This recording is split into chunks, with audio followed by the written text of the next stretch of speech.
How is it going, everybody? Welcome back to the Lyons Den Quiz League. It is now week number 3 of season 6. We are back after a solid performance last week where I finished in 4th place. I was in 2nd place in week number 1. So yeah, we're here for week 3. Rasmus is currently at the top with an unbelievable score. He missed 2 questions on the first quiz, 1 question on the 5th quiz, and got every single other question right, which is insane. We knew he was good, but that is crazy impressive. I'm not going to do that well, but I think I honestly still have a pretty good week here. So let's get into this with quiz number 1. General knowledge, starting with one of the tests performed in a medical urinalysis is a urine-specific gravity test, which analyzes the ratio of what property between a urine sample and water. Higher specific gravity means urine has a higher concentration of compounds, etc. I'm not sure, but the first thing that came to mind for this was density, and I feel like it makes sense. I mean, like, comparing the density of a liquid to water makes sense. And, like, higher concentration of compounds means that it would be denser. Maybe. I don't know. It could be something else, but I think this makes more sense than any other thing that I'm going to come up with. So I'm just going to go with density here. Question 2. What fictional character is pictured in all of these designs for car decals? First name alone is acceptable and required. This is the legend himself, Calvin, from Calvin and Hobbes, which is, in my opinion, the greatest comic strip ever written. Which, to be fair, I have a very limited sample size. I haven't read a lot of comic strips, but Calvin and Hobbes is just brilliant. It's so good, and like, the more, I mean, I've read all the ones, but the more that you like see the strips, it's just like the better it gets. I don't know. It's amazing, and if you haven't read it, I highly recommend it. It is hilarious.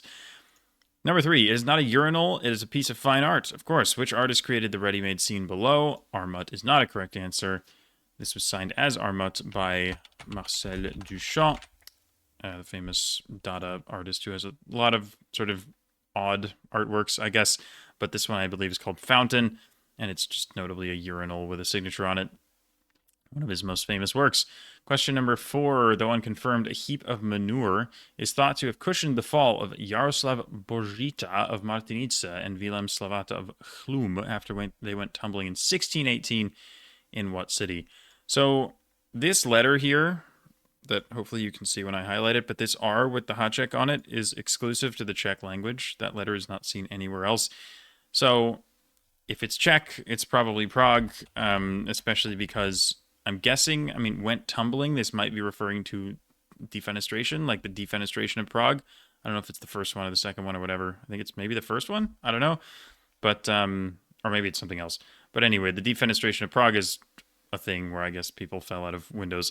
I don't know. The second one I think is famous because it happened as part of like, I think it was it associated with the like Velvet Revolution stuff? I don't remember exactly. My knowledge is a bit fuzzy, but there are definitely defenestrations of Prague where people went tumbling, and the R with the hot check is a Czech letter, so it's probably Prague. Question 5. What animal's intestines contain areas of varying rigidity that squeeze feces with different amounts of force, leading to unique cube-shaped feces? I learned this actually recently. I think it was from my girlfriend. I think she asked me about this, and I didn't know. And she was like, how do you not know that wombats have square-shaped feces or cube-shaped feces? And I was like, I don't know. But this is a thing, apparently. Apparently, wombats just poop cubes. That's just a thing. So I don't. Yeah, I guess good to know that it has to do with areas of varying rigidity. I don't know. I didn't know about that, but it is kind of an interesting and weird fact. And then finally, question 6, a satirical article from the website pointsandcase.com alleges that every time a character is off screen, they're actually pooping. In the article, the writer spends time disagreeing with what post-colonial theorist, asserting that a trip by Sir Thomas Bertram to Antigua was actually a trip to the toilet and not a visit to slave plantations. This writer is best known for his work Orientalism, which examines how Western culture and academia stereotypes the Middle East. I didn't need to read that whole thing. I have no idea what this is. Like, no idea. I'm going to say Peterson, which, I don't know, I'm just guessing a name. I mean, I could say Jones, or I could say Johnson, or I could say Smith, or whatever, but I have no idea who this is. I don't think I'm going to get it right. I thought about it for a little while. I've got nothing. So, yep. Just going to send in something random. And finally, as for what to enhance, density feels guessable. If it is density, and if it's not density, I'm wrong, so I'm not going to say that. Calvin, I think, is pretty knowable, although I don't know how famous that is outside the US. Like, I don't know. Like, how well known is it? I feel like it's pretty well known. I feel like 5 might be a decent one to enhance because I feel like the wombat thing is not common knowledge, but maybe I'm wrong and it just is. But it seems, I don't know. It seems non trivial to me. I think Prague is gettable, especially because this server is full of GeoGuessr and language knowers and also Europeans.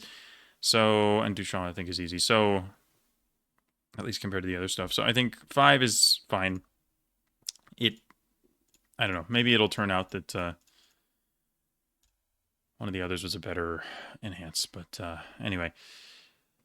Okay, Calvin is correct. Duchamp, Prague, Wombat's density. Okay, so 5 out of 6. Edward Said, or Edward Said, maybe. I maybe have vaguely heard of him, but there's no way I would have pulled that.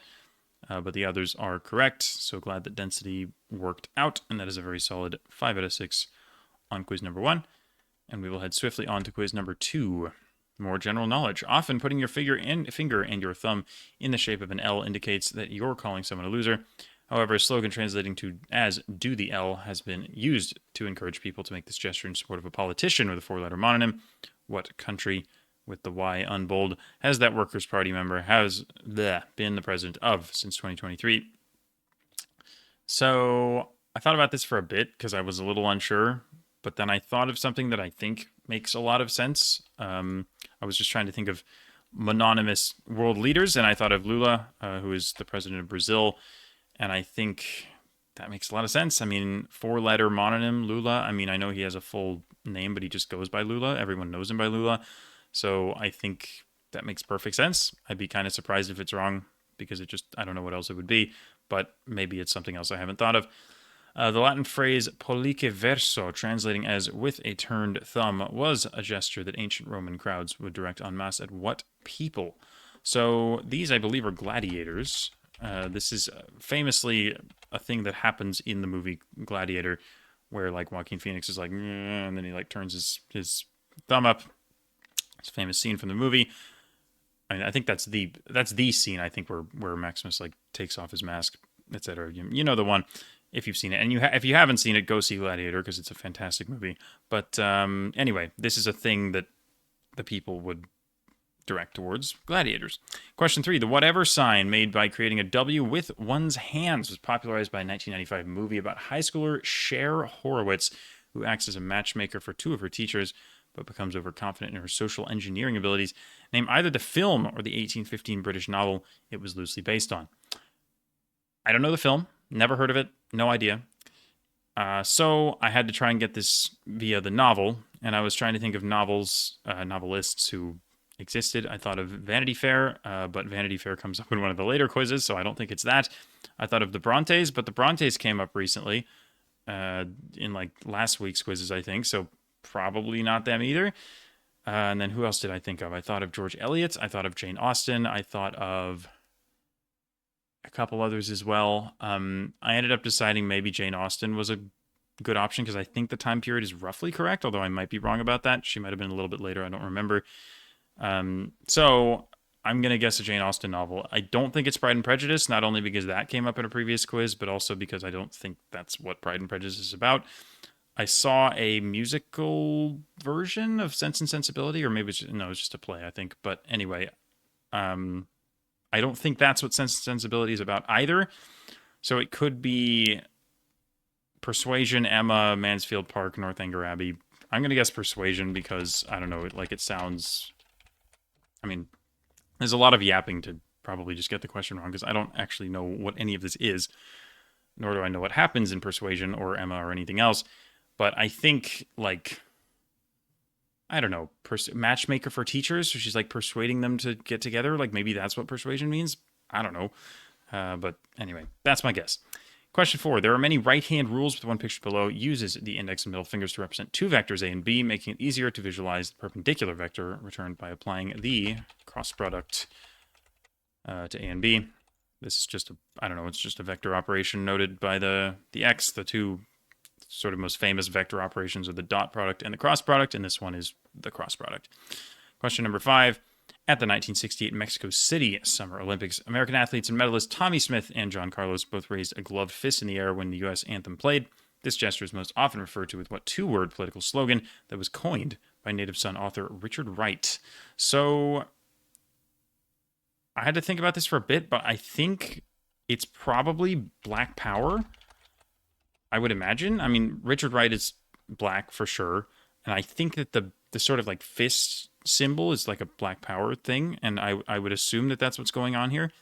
I could be wrong. It could be something related to that, but I think, again, this makes a lot of sense, and it's the best guess that I'm going to come up with.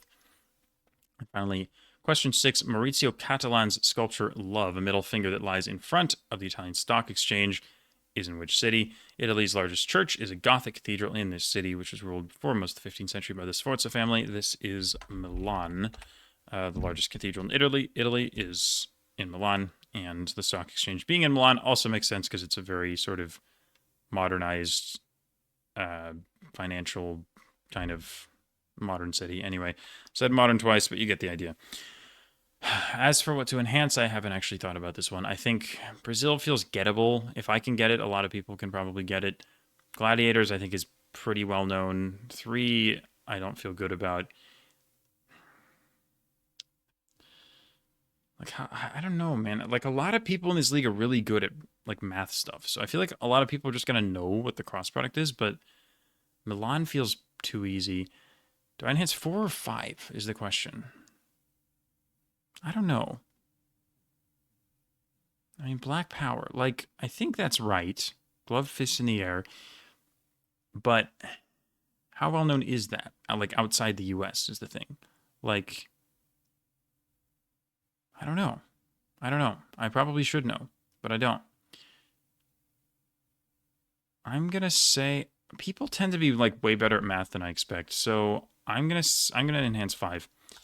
And if this is really easy, then oops. But it just feels like the right thing. Black Power is correct. Milan, cross product, Emma. You got to be kidding me. You have got to be kidding me, dude. Oh my god. Did I say Lula or Brazil? Did I type Lula? What did I type? I didn't type Lula, did I? I might have typed Lula. I don't remember what I did. That's really bad if I typed Lula. I did this on that freaking, like, couple seasons ago. There was, like, a Serbia question or whatever where I typed Belgrade instead of Serbia or something. Did I seriously do that again? I hope not. Okay, so Emma, that's so annoying, dude. I don't know what Emma's about. I don't know anything about it, but, like, come on, man. As if it was actually Jane Austen, and it was one of the 2 main candidates in my mind, and I just picked the wrong one. That sucks. Okay. I don't know what I said for question 1. Ah, God. Yeah, I'm going to feel really dumb if I ended up saying Lula for that, but oh well. If it happens, it happens. Again, the thing is, I don't misread the questions. It's just that, like, when I go back and do them and I'm talking about them, I might just, like, kind of have a mental lapse where I'm not thinking about it. But, like, if I was doing this off camera and not talking about the questions, like, I wouldn't miss that. I wouldn't make that mistake. But it's like, again, I knew it was asking for the country, but I was just rushing. So it's possible that I did that wrong. But maybe I did say Brazil, and I'm just making things up. I don't know. Quiz 3. Pop culture. In 1990, Stellan Skarsgård played Captain Tupolev in the film The Hunt for Red October, which sees his character decide to hunt Soviet Captain Marco Ramius, who is inexplicably played by Sean Connery. The titular Red October is actually not a time period, but a physical thing. What type of craft is the Red October? I don't know, unfortunately. What I thought of was rocket, but I don't know. Like, this is something I should know. Like, this is a very famous movie, and also, I think, a famous book as well. But for some reason, I've never seen it, and I don't know anything about it, which is a bit of a skill issue. But for some reason, rocket, I don't know why I thought of... I think I'm thinking of October Sky. Oh, no.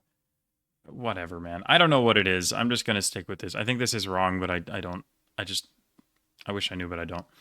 Question 2. Skarsgård played Father Lancaster Marin in 2 prequels to what earlier movie? The highest grossing R-rated film when adjusted for inflation.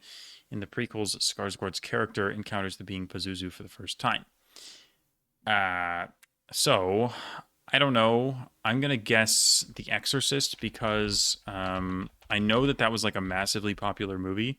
And I feel like I've heard about it in terms of like being a high grossing movie. And also, Father suggests that it has something to do with religion, so I think it makes sense. I don't know who the hell Pazuzu is. That makes it sound like it's something a little more almost mythical or something, which kind of scares me. But I thought about this for a bit. I couldn't think of a better guess, so I'm going with The Exorcist. Question 3. In one movie, he plays Commander Richter, an official in the Swiss Guard. Richter is killed after confronting the film's antagonist, revealing that he knows the antagonist is staging an attack involving a container of antimatter exploding in the Vatican. Thankfully, Richter's killing is seen on hidden cameras by a group including the main character of the film, who is played by what actor? I have no idea. I'm going to guess Tom Cruise. Maybe this is like Mission Impossible or something. This is definitely not a movie that I've seen, whatever it is. So, yeah, I'll just say Tom Cruise and, move on with my life. Question 4. Skarsgård has appeared in a number of films in the Marvel Cinematic Universe, where he plays the astrophysicist Eric Selvig. In what 2011 movie did he first appear? No clue. I do not watch superhero movies. I do not like superhero movies. They are not interesting to me, and I still don't understand the public's obsession with them. It's like all of the huge, like, high-grossing movies these days are just superhero, superhero, superhero. It's like, I don't know what is so interesting to people about it. But anyway, I don't know Marvel movies. I'm going to say The Avengers. I don't know if it's The Avengers or just Avengers, whatever. Shouldn't matter. I think that hopefully came out around that time. I mean, there's obviously like Infinity War and Endgame and all that stuff, which is more recent. But I think the original Avengers movie was before that. So maybe I was thinking about Iron Man 2, but I think Iron Man was a little bit earlier. So I'm just going to go with Avengers. Question 5. In a 2019 miniseries, he played Boris Sherbina, a real-life person who, in the miniseries and in real life, was the head of a government commission focusing on the aftermath of what event? So, yeah, I thought of Chernobyl for this because, I mean, the thing sounds, like a Slavic name. Aftermath of what event made me think it's some kind of disaster, maybe, and it's like, sure, there are other disasters that have probably happened. I mean, it's going to be like the Tunguska event or something. It's not going to be that. But the best thing that I thought of that is in like a Slavic country, aftermath of an event, it just made me think of Chernobyl. That was kind of the first thing that came to mind. And then finally, question 6, he has twice voiced the patriarch of a family of what creatures? These are Moomins, which I think is quite easy because this is, I don't know. A lot of Americans might not know who these are, maybe, but I think they're quite famous. I think they're trolls, not hippos, even though they look like hippos. And the issue here is that the only question I feel confident about is number 6. So I think I'm going to have to enhance it because I don't know. Like, is it worth enhancing like Chernobyl? Like taking a risk here? It feels like if it is Chernobyl, it's still probably pretty easy. Plus, wait a second. There is actually I just realized there is actually a TV show that I've heard of called Chernobyl. You know what? I'm going to switch it. I'm going to switch to Chernobyl because that is actually a show that exists now that I think about it, which I don't know how that didn't occur to me before, but I've been recommended like clips on YouTube for like Chernobyl. So anyway, sure. I'll go with that because I do think that that's probably right. But I don't feel good enough about any of the others to enhance them. So 5 it is. We'll see how badly this one turns out. Moomin Trolls, Chernobyl is correct. Thor, okay. Tom Hanks. The Exorcist was actually right. Wow. I'll take that. I was not sure about that at all. So I'm happy with that one. Tom Hanks, Angels and Demons. I've heard of Angels and Demons, the book. I didn't even realize it was a movie. Makes sense, I guess, but I never would have known that. I've never seen it. And Submarine, that is a skill issue. Again, I really should know what The Hunt for Red October is about. That's definitely on me for missing that, but oh well. 3 out of 6 on pop culture. Not great, but not that bad either. I've done worse before. And we will head to quiz number 4, which is a music quiz. So the link to I will leave a link to a Google Drive folder in the description. You guys can listen to these clips yourselves, but if I play them on the video, I'm going to get copyright claimed for it. So I'm not going to play the songs here. So pause the video right now, go ahead and listen to the clips. Basically, the idea is, I mean, you can see all the questions here on your screen, but the idea is to find essentially the hidden connection between all the songs that are played in succession. So I have a list of what they were on my phone because I didn't remember. I'm not going to remember a lot of them off the top of my head. But question 1, what time period is mentioned by all these song titles? So I'm just going to mention the ones that I recognized because a lot of the songs I didn't recognize, but there were about 4 songs per clip on average, I think. Maybe 5. Well, I mean, there was maybe 4 clips with 4, 1 with 5, and 1 with 6, something like that. Anyway, the first set was When I Met You in the Summer, or might just be called Summer, I don't know, by, I think, Calvin Harris was the first one. Summer of 69 by Bryan Adams was the third, and then the fourth was Cruel Summer by Taylor Swift. I think a fairly easy set there, but the time period mentioned in all those titles is summer. Question 2, all these clips are cut off directly before what syllable is sung. There were, I think, 4 songs played. The first one, or maybe I think the first one was Boom Clap by Charlie XCX. It's like, this must be love, boom, clap, you know. Anyway, and the third one was Boom Boom Pow, I believe, by the Black Eyed Peas. So presumably the one that's sung is boom is a syllable and a word. And then the other 2 clips, again, I don't know what they were. Question 3, what country are all these artists from? I recognized 1 of the 4 songs in here, which thankfully was enough, but the one I recognized was Little Talks by Of Monsters and Men, who I happen to know are from Iceland. I'm guessing, based off the fact that it's Iceland, that one of them was Björk, but I don't know any of her music, but I think the second one sounded really odd, so that was probably the one. But anyway, thankfully, I just needed to know Of Monsters and Men. Question number 4, what do these songs all have in common? Okay, so this one was, I didn't recognize the first, I didn't recognize the second, I didn't recognize the third, although it sounded a little familiar. But the fourth was Party Like It's 1999 by Prince. And I was like, okay, are we doing like years, for example? Like, are there years in the title? Is that the common link? And then I realized what the third one was, because it was a classical piece that had random like cannons going off like during the piece. And it was like really weird.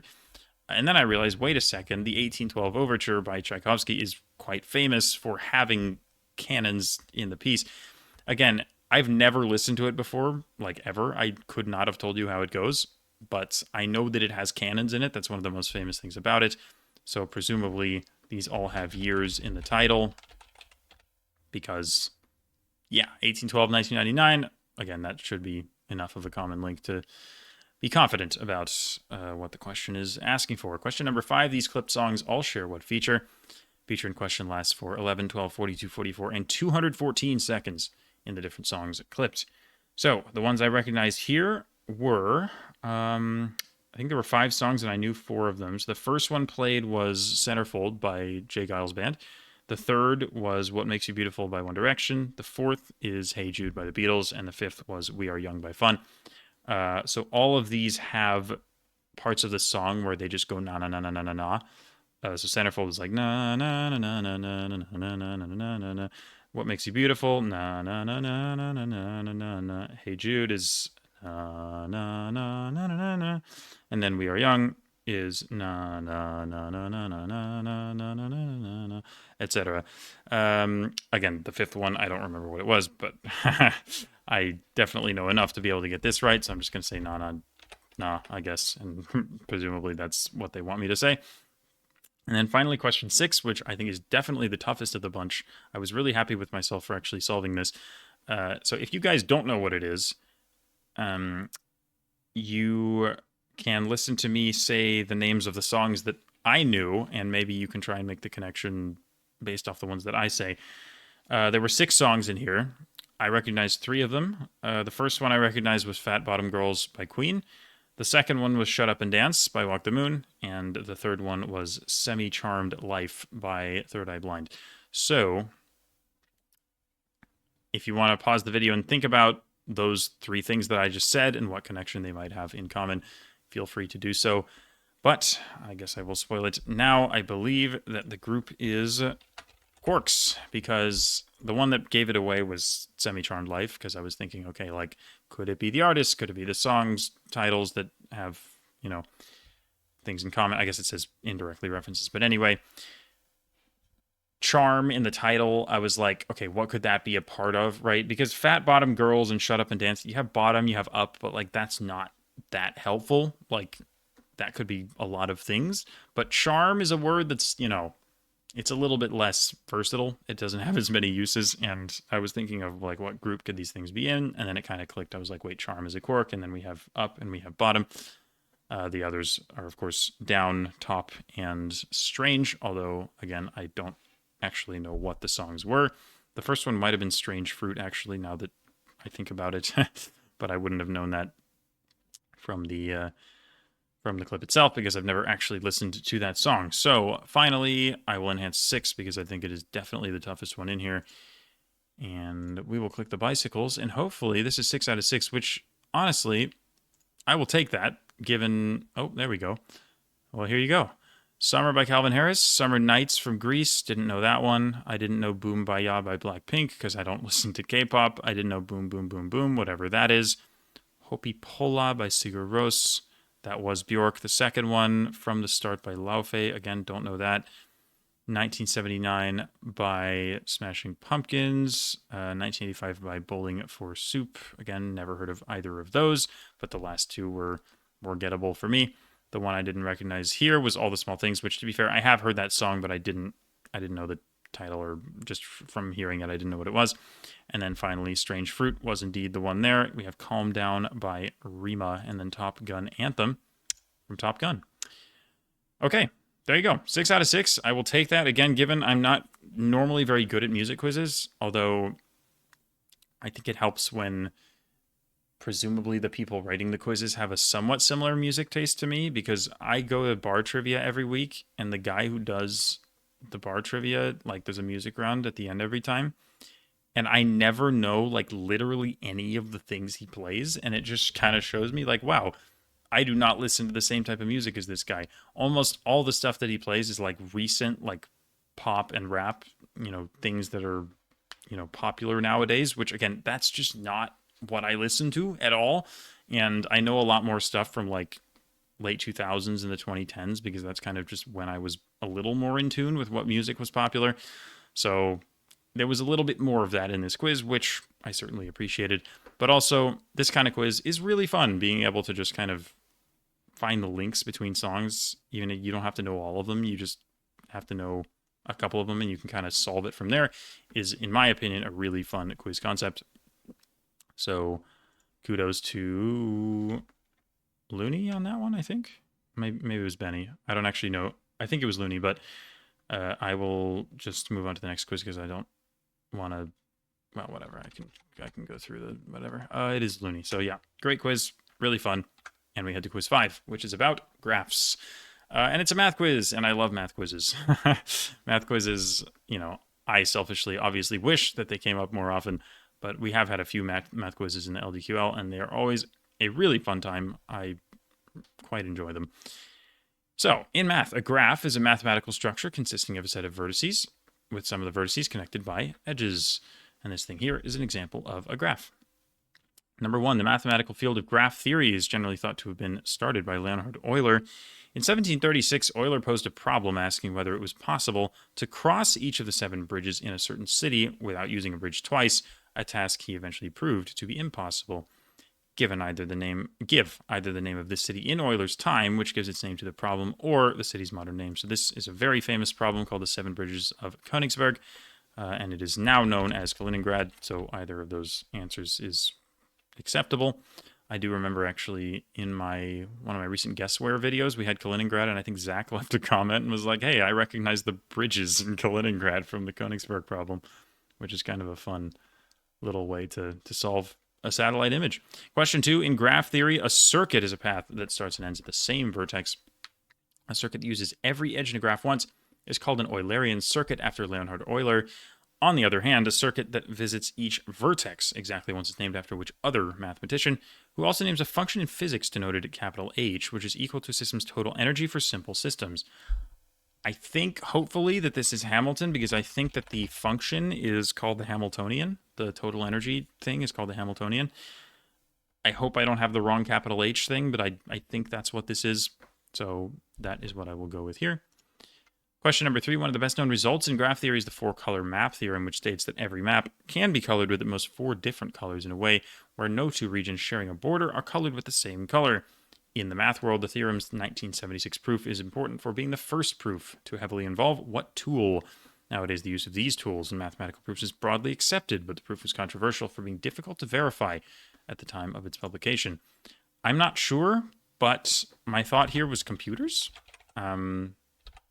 Or a computer, because 1976 is kind of the early days of computers, and it makes sense that it would be difficult to verify because it's using a machine that people haven't really used before for this, and now it's broadly accepted, which again makes sense given how widespread computers are now. So it's a guess, but I feel okay about it. And then finally, we get to the 3 computational questions. Well, they're kind of computational, but they're a little more computational than the first 3. Question 4, how many edges are in a graph with 7 vertices and exactly 1 edge connecting every pair of vertices? I believe the answer to this is 21. I'm not gonna draw this out. I think it's easy enough to just draw 7 points and connect them in any way that you can. And once you've connected them all the ways, you get 21, because if you think about the first point, it connects to 6 different things. The second point connects to 5 new things because it's already connected to the other one, but there's 5 more. And then the third point connects to 4 new things, etc., etc. So it's 6 plus 5 plus 4 plus 3 plus 2 plus 1, which is 21. Question number 5, a group of 6 people meet and some of them shake hands with each other. What is the smallest number of handshakes that must occur in order for it to be guaranteed that some group of 3 people within the larger group of 6 have all shaken each other's hands? Assume that no pair of people shakes hands more than once. This was an interesting question. This is a pretty famous, I think, problem kind of setup with the handshakes, but it's not something I've ever kind of known how to do or known the solution to, so I kind of had to just figure it out myself. But it was pretty fun to figure it out, and I'm going to show you how I did it. So we have a couple little graph thingies that I've set up here. First, I thought about the case, first, look, I thought about the case of 3 people, right? If we have 3 people and we're saying how many handshakes does it take to get it to the point where all 3 of them have shaken each other's hand, you have 1, 2, and 3, right? So you've made a triangle between these 3 people on a graph. So it takes 3 handshakes for a set of 3 people. For 4, I was like, okay, how can I do this? And essentially what this boils down to is how many edges can you draw on the graph before you make a triangle? Because making a triangle is what symbolizes these 3 people have all shaken each other's hands, right? So I did a little bit of, experimentation with like drawing lines here, seeing what I could do. But the best way I could figure out to do this was to make a circuit, basically, like this. So if you do this, these people have all shaken each other's hands, the ones that are connected, but you don't have a triangle. You don't have any set of 3 people who have all shaken each other's hands. So here you have 4 handshakes and you still haven't, hit the criterion. But if you make a 5th one, of course, you're going to make triangles. So the answer for for 4 people would be 5 handshakes. In the case of a pentagon, I did a little, I don't know why I numbered them like this, but anyway, I did a little bit of, again, I really wasn't thinking about the numbering. I did a little bit of fooling around with the pentagon. I mean, again, I ended up determining that just connecting them like this was a perfectly fine way of doing it, and there's no better way to do it. And, I tried stuff like, if I go like there and there and there and there and there, right? But in the end, I'm just making a loop basically with 5 things in it, and the 6th thing is always going to create a triangle.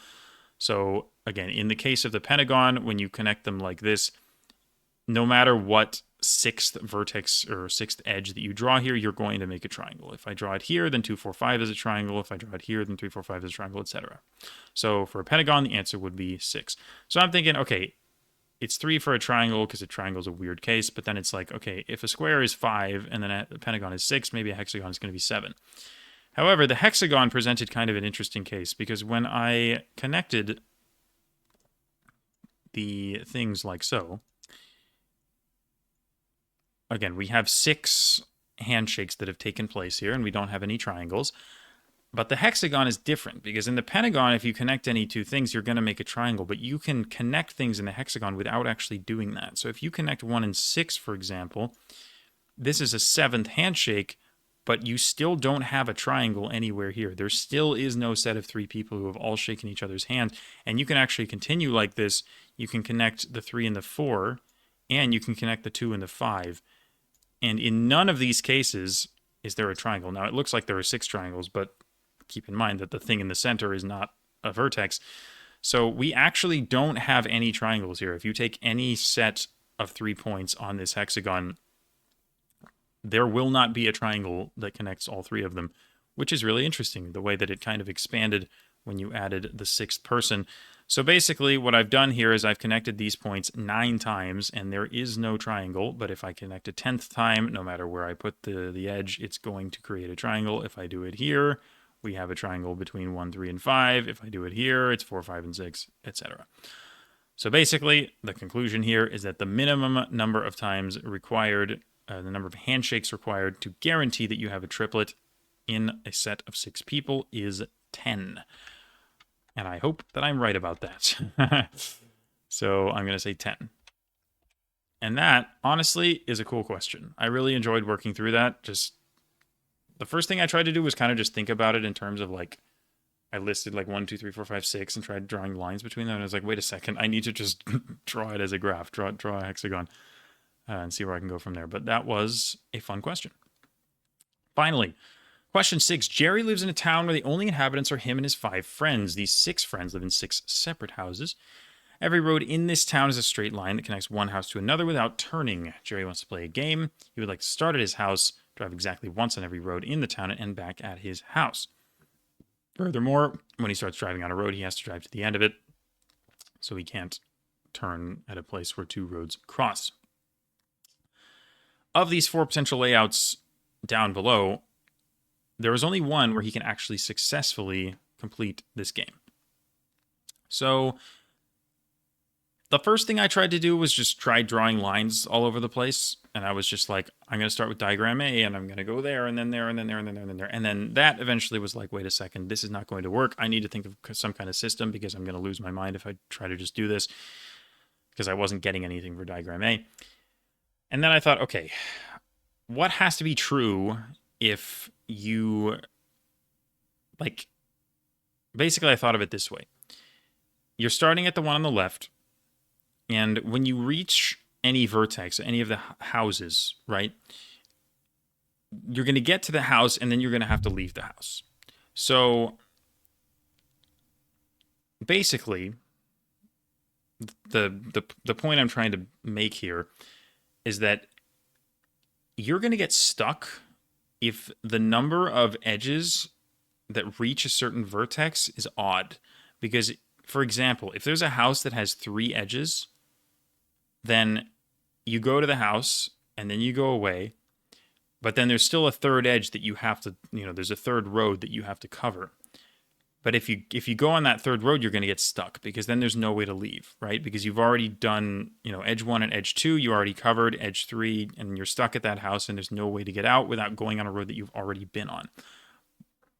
But if every vertex has an even number of edges leading to it, then it's like you can get to a house and then leave, and then like if there are 2 more, you can get there and then you can leave again. So that was the sort of key insight that I had. It took me a few minutes of staring at this to sort of have that realization, but once I figured that out, it became pretty easy. So for example, A doesn't work because, again, if you look at this house on the top left, for example, it has 3 edges leading to it. So if you go from the red house to this house in the top left using this vertex here, or this edge here, and then, for example, you leave going down and you keep going, you still have to use this top road, but the only way to get to that is to go to this house here and then use it. But then when you do that, you hit here and you have already gone on all the roads. So basically, again, I explained what I just explained, but that's the basic idea. So B is the only graph here that has an even number of edges leading to every vertex. So, and I verified this on a piece of paper. I just drew the graph and I was just like, okay, I'm just going to like try and trace this whole thing out without repeating anything. And it worked out very, very nicely. So again, you can go up here and then down and then here from completing that triangle. And then you can go like over here or whatever. But then again, the point is when you reach a house, you're always going to be able to leave because of the even number thing. So that is my explanation for question 6. So as for what to enhance, I think I might enhance 5 because it feels harder. Like 6, I don't know. I don't know how easy it is to have the insight that I had on 6. Maybe it's less trivial than I thought. I'm not saying it's trivial, but like I feel like 5 is harder. 5 is kind of tricky. And 2 is also a decent one, but I'm not 100% sure it's Hamilton, and it's also probably just maybe well-known. I don't know. I'm going to enhance 5, and if it's wrong, I'm going to be really sad, but I do feel confident that it's right. Why is that crossing sign on the pavement? That is weird. Anyway, traffic lights. Yeah, I'm going to be very sad if 10 is wrong, but let's give it a go. 10, 21, B, computers, Hamilton, 6 out of 6. Let's go, dude. Let me take a quick look. How are we doing time-wise? We're doing okay. Let me take a quick look at the written solutions because I actually want to see what we did here. So 21 is simple enough. A group of 6 people meet involving a graph with 6 vertices, 2 vertices connected by an edge if they've shaken hands. The only way to achieve 9 handshakes without creating a group of 3 people. Okay, I'll leave the proof. Okay. I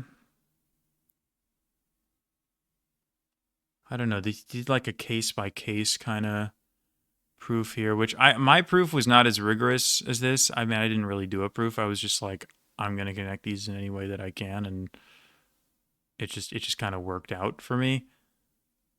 I was like, this surely is just the answer because it just felt right.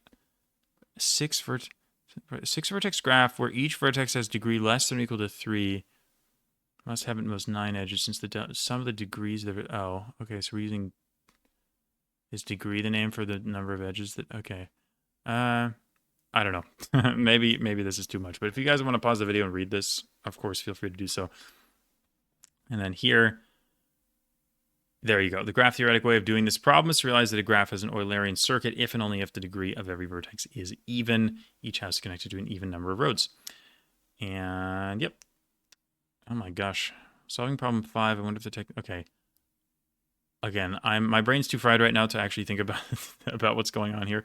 I will probably pull this up on my own time later and read it because it's interesting and math is freaking awesome and cool and yeah, I love math. I love math and I love math quizzes. They're just so fun to think about. Like, it's just so cool to solve problems like this in ways that you've never thought of before. To be like, I've never seen a problem like this, but then realize, wait a second, I can figure this out if I just think about it. I don't know, it's such a cool thing. Math is the best. Anyway, let's go to quiz 6, which is all about satire in arts and literature, specifically literature. Number 1, a satirical dictionary by Ambrose Bierce with definitions such as temporary insanity curable by marriage or for love is titled What Figures Dictionary. In a German legend adopted by Marlowe, Goethe, and Mann, among many others, Faust encounters this figure. Faust notably makes a deal with the devil, but more than that, this is called the Devil's Dictionary. This is a famous thing by Ambrose Bierce. It's just the title, the Devil's Dictionary. Question number 2, in what 1759 satire, often subtitled All for the Best or Optimism, is the title character taught by Pangloss that we live in the best of all possible worlds? This work's French author intended it as an attack on the philosophy of Gottfried Leibniz. That I actually didn't know. That's pretty interesting. But this is called Candide, Pangloss's famous character from Candide, which is by Voltaire. Question number 3, in Jonathan Swift's satirical essay, A Modest Proposal, he claims that poor people in Ireland can resolve their economic issues by selling children for the elite to eat. which is I've never actually read A Modest Proposal, but it's very famous just for being kind of ludicrous, which is kind of the point. But apparently, it's quite a funny read. Question 4. A certain character from a 1945 satirical novella chases away his compatriot while taking credit for a windmill. Is it compatriot or compatriot? I don't actually know how to say that word. While taking credit for a windmill, rewrites history by claiming to have led the charge at the Battle of the Cowshed, and betrays his species by playing cards with Mr. Pilkington. What real-life historical figure is that character meant to represent? So I'm pretty sure what's going on here is that this is Animal Farm.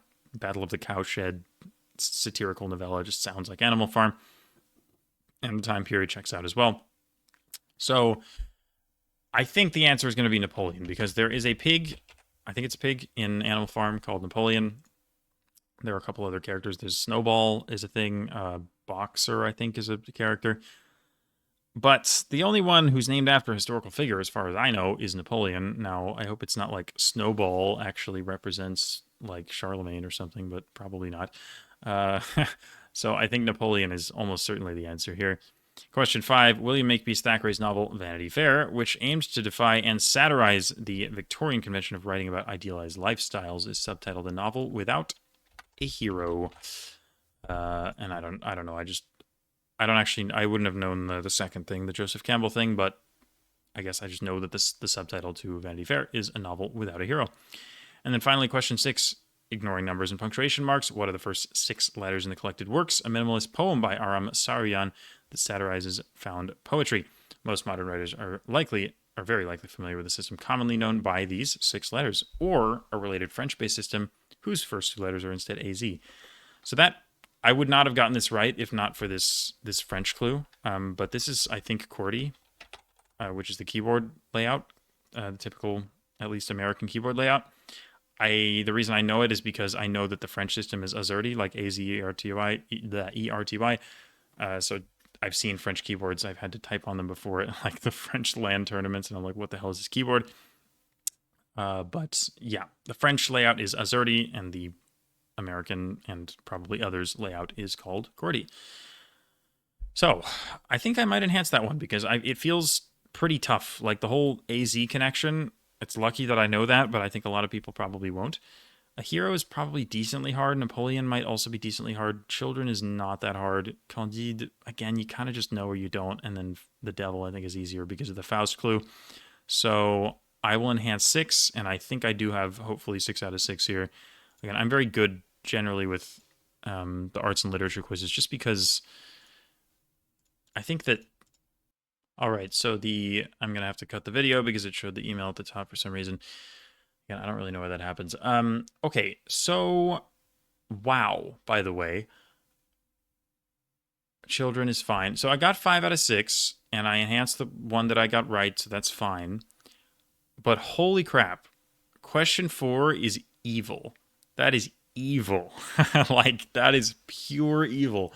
The character is Napoleon, but apparently Napoleon is based off of Stalin, not Napoleon, which is crazy. That is... Okay, I never would have known that because I haven't read Animal Farm, and if you have, you probably know that. But that's kind of insane bait, because like I thought surely Napoleon is based off Napoleon. That's kind of nuts. But 5 out of 6, still pretty good. I will take that. Again, I'm generally quite good at arts and literature quizzes because I got cut off when I was explaining this. But Benny and Looney said that arts and lit quizzes were the hardest ones in the entire LDQL to write because calibrating the difficulty is apparently quite difficult. I think being from a Quiz Bowl background, both of them and me have all played a lot of Quiz Bowl, and I think that the arts and literature stuff, you get familiar with this stuff by playing a lot of Quiz Bowl, but it's stuff that a lot of the general public isn't familiar with. So I think Quiz Bowl players tend to underestimate the difficulty of arts and literature stuff. So apparently that makes the quizzes hard to write. At least that's the understanding that I had. But again, I do well with these quizzes because I studied a lot of literature for Quiz Bowl and to a lesser extent art. So I just know a lot of the stuff. Not necessarily because I'm that interested in it, but just because that's not fair. I am interested in it. It is cool. A lot of it is. But again, I just kind of know it thanks to my 6 years of playing Quiz Bowl. Finally, so much yapping, but there's always so much yapping. Finally, quiz number 7. On October 11th, it was announced that what honor would be given to a group called Nihon Hidankyo, consisting of survivors of the atomic bombs dropped on Hiroshima and Nagasaki. I don't know, but my best guess here is the Nobel Peace Prize. This is the first thing that came to mind. It could be something else that's similar, but it's like survivors of the bombs, an honor being given to a group. It's like probably we're talking about the Nobel Peace Prize, but who knows? By the way, this is a current events quiz, which, again, I tend to be very, very bad at current events because I don't read the news. I don't pay attention to the news. I'm not interested by the news. It is all, or for the most part, just depressing and not very interesting to me. So I just kind of ignore it. Anyway, that's my excuse for why I'm going to miss most of these questions. Question 2. On October 28th, the UN Relief and Works Agency for Palestine in the Near East was banned from operating Israel after a vote in what Israeli legislature? I don't know. I have no idea what this is called. I haven't even thought of a guess. But let me pause and think of something to put here because I just don't know. But I'm gonna have to. I'll try and make a reasonable guess. All right, I'm just gonna guess National Assembly, which is the most generic thing I could ever think of. It's probably like a Hebrew word or something, but it's not like I'm gonna know it, so I don't really stand a chance here. Question 3. What South Korean social movement with an alphanumeric name involves women pledging not to date, have sex with, marry, or have children with men? The movement's uptake is relatively limited in South Korea, but it gained attention in the U.S. after Trump won the male vote by 12%. I don't know. '07, salute, goodbye, forever, men. I don't know. I have no idea. This is not something I've ever heard of in my life, but cool, I guess. I just have no clue, but it says alphanumeric, so '07 it is. Question 4. What soccer team, the winners of the last... Let me just... It's better. What soccer team, the winners of the last 4 seasons of the English Premier League, were shockingly unable to win a single game in November, and they now sit below Liverpool, Chelsea, and Arsenal in the standings, the EPL table. This is, of course, Manchester City. There has been a lot of discourse in my server from Manchester City fans about them being bad, which is fun because they haven't been bad for a while, and it's nice for a change. Question number 5. As of December 7th, the top 2 albums in the Billboard 200 are albums making their debut on the charts. The number 1 album contains the songs Whacked Out Murals, Squabble Up, and Dodger Blue, while the number 2 album contains the songs Dancing Through Life, I'm Not That Girl, and A Sentimental Man. Name the title of either album. A descriptive answer is acceptable for the number 2 album only. So the first one is Kendrick Lamar. Problem is, I don't have a clue what the name of the album is. This is something that got dropped recently. My friends were talking about it. They were like, this is really good. I didn't listen to it because I don't like rap music and I don't find it pleasant to listen to. I have no idea what the album is called. And the second one, I don't know what these songs are. I don't know who this is. I am totally lost. I'm going to say, since they said a descriptive answer is acceptable for number 2, I'm going to say Sabrina Carpenter's debut album, which is almost certainly incorrect, but I have no idea. Finally, question 6, depending on who you ask, the group Hayat Tahrir al-Sham is either a terrorist group or a rebel militant organization, but they are certainly a group based in and active in what country? Since this is a current events quiz, I'm going to say that it's Syria, because the whole Assad being overthrown thing is kind of in the news right now. Again, I don't read the news, but some news I can't help but see because it's being talked about so much. So I will go with Syria for question 6, and then finally, what to enhance? I don't know. I almost want to try Nobel Peace Prize, but I feel like there's too high a chance that I'm wrong. And 6 feels really easy because this is like, but 4 also feels really easy. That's the thing. But I feel like there are at least some people who don't know sports, so I will enhance 4. But I think all 3 of the ones I have are not particularly difficult. But yep, unlucky. Just again, terrible at current events. So this is always going to end this way. All right, we'll see if the video makes me cut again, and we'll see how I did. It did make me cut again, but we are here. Nobel Peace Prize is correct. The Knesset, I have never heard of that before. 4B movement, I have never heard of that before. GNX, I have never heard of that before. Again, I don't pay attention to current events. I just don't know these things. But 4B, fair enough.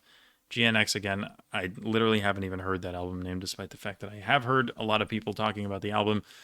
And then Wicked, the soundtrack, I don't feel bad about that. I wasn't going to get that either. I mean, I know that there's a Wicked movie that's supposedly quite good, but again, I don't know the songs. I was never getting there. It didn't say Defying Gravity, so I'm not going to get Wicked. All right, so that's 3 out of 6. Not so great, but current events quizzes and pop culture quizzes are always bound to kind of destroy me. So there you go. And now it is still an hour before the deadline, but yeah, I guess I will see you guys when I have my results. Alrighty, so here are the results for week number 3. I finished in 8th place. I got 3 on 2 of the quizzes, and the enhances on those quizzes weren't super great either, but the rest of the quizzes went quite well. So honestly, pretty happy with the week overall, despite the fact that it was my lowest finish of the season so far. Congratulations. Let me hide the webcam. Congrats to Rasmus for the incredible week, missing 3 questions overall. It's just insane. And congrats to Can Opener, In a Can, and Bugtown Cowboy for rounding out the top 3. But again, thank you all for watching this as always. I hope you enjoyed the excessive yapping, and I will see you next week for some more of that. But yeah, thanks for watching, and goodbye.